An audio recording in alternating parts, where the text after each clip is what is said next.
In theory, intelligence agencies in democratic countries are overseen by elected representatives. That oversight is meant to ensure accountability, legality, and restraint. But in practice, there are moments when that circle narrows. Moments when secrecy isn't shared with committees, or entire chambers, or the public. Moments when it's shared with only 8 people. This is not a loophole. It is not an accident. And it is not rare. It is a formal mechanism, written right into law, designed to manage the constant tension between secrecy and democracy. It's known as the Gang of 8. This video isn't about abuse or scandal. It's not about what should or should not be done. It's about how oversight actually works when secrecy reaches its highest level, and what it means when democracy is informed, but not truly involved. In democratic theory, oversight serves a pretty simple purpose. Those who exercise power are supposed to be answerable to those who represent the public. In intelligence and national security, this principle gets complicated by secrecy. You can't debate operations openly. You can't reveal sources publicly. You can't expose methods without compromising them. So, democracies created specialized oversight structures. In the United States, this role is assigned to select members of Congress, primarily through intelligence committees in both the House and the Senate. These committees are granted access to classified information. Their members are cleared, briefed, and sworn to secrecy. In theory, they act as a bridge between secret institutions and the public interest. They are meant to ask the difficult questions. They are meant to raise objections. They are meant to prevent abuse. But this whole system has a built-in assumption that more information equals more accountability. What happens when information is shared, but taking action is no longer possible? So who are the Gang of 8? The group consists of the Speaker of the House, the House Minority Leader, the Senate Majority Leader, and the Senate Minority Leader. It also includes the chair and the ranking member from both the House and Senate Intelligence Committees. These aren't anonymous figures. They are some of the most powerful elected officials in the country.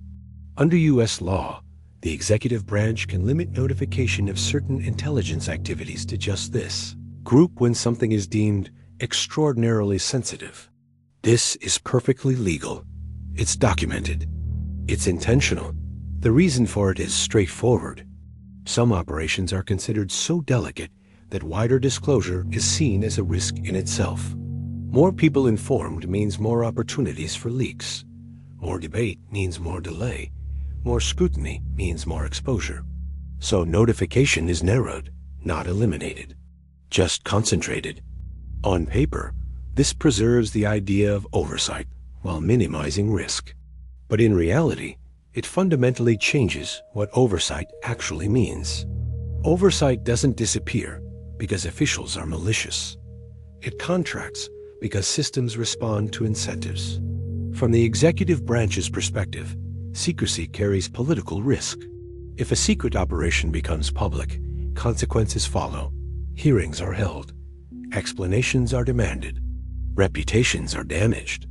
Limiting who knows about it reduces that risk. From the legislative perspective, access to this level of information is a privilege.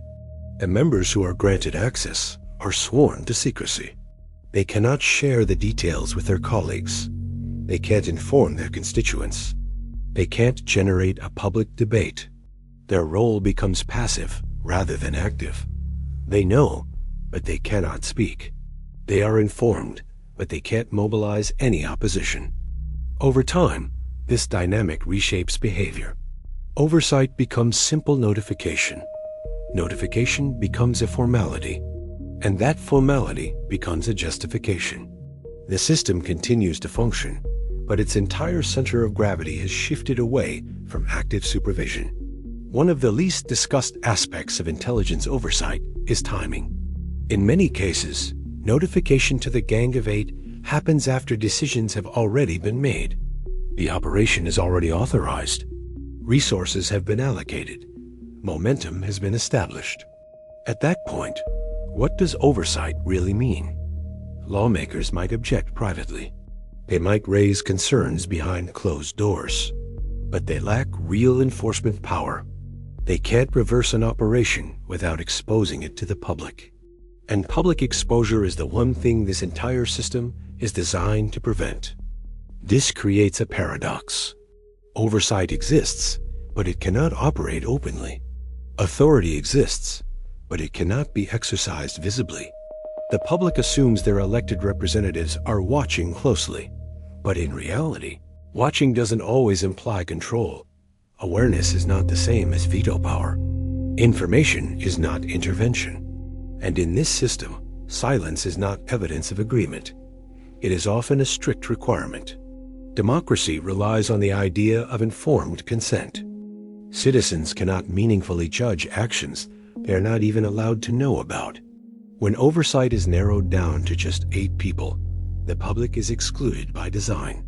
Elections happen without access to relevant information. Debates unfold without the full context. Trust erodes without a clear source of blame. This doesn't require any wrongdoing to be damaging. Even lawful, well-intentioned secrecy carries a cost. Over time, citizens sense that major decisions are being made elsewhere, that explanations arrive late, if they arrive at all, that accountability feels abstract and distant. This perception fuels cynicism, even when our institutions are following the law to the letter. The problem isn't secrecy itself.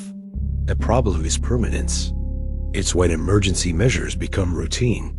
It's when narrowed oversight becomes the default setting. It's when silence becomes structural. The Gang of 8 system persists because it solves a problem for those in power. It allows leaders to say that oversight exists. Because technically, it does. It allows lawmakers to say they were informed. Because technically, they were. It allows institutions to move forward with major actions without messy public confrontation. No single actor needs to break the system for it to function this way. The structure itself does the work on its own. Oversight is present, but it's quiet, and it's contained. When people imagine the erosion of democracy, they often picture dramatic moments, coups, crises, open conflict. But democratic erosion rarely announces itself so loudly. Sometimes it arrives through procedure, through legal language, through carefully managed silence. The Gang of 8 is not a secret cabal plotting in the shadows. It is a mechanism that reveals something important about modern power.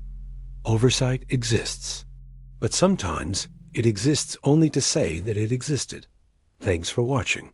If you found this interesting, please consider subscribing for more deep dives into how our world works.